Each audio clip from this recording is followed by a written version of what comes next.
লালমনিরহাটের পাটগ্রামের সড়ক দুর্ঘটনায় একই পরিবারের ৩ জনের মর্মান্তিক মৃত্যু হয়েছে।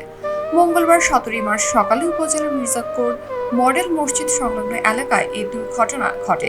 নিহতরা হলেন দিনাজপুর জেলার হাকিমপুর উপজেলার আলীহাট ইউনিয়নের মনশাপুর গ্রামের বাসিন্দা শরীফুল ইসলাম, তার স্ত্রী এবং তাদের ছেলে।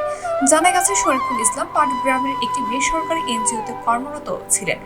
পুলিশ ও স্থানীয় সূত্রে জানা যায়, ঈদের ছুটি উপলক্ষে পরিবার সহ মোটরসাইকেলে করে নিজ বাড়িতে ফিরছিলেন শরীফুল। পথে মির্জাকোট এলাকায় পৌঁছালে বিপরীত দিক থেকে আসা একটি দ্রুত গতির ট্রাক তাদের মোটরসাইকেলকে ধাক্কা দেয়। এতে ঘটনাস্থলেই স্বামী, স্ত্রী ও তাদের ছেলের মৃত্যু হয়। এই ঘটনায় তাদের মেয়েও গুরুতর আহত হয়। স্থানীয়রা তাকে উদ্ধার করে দ্রুত রংপুর মেডিকেল কলেজ হাসপাতালে পাঠায়।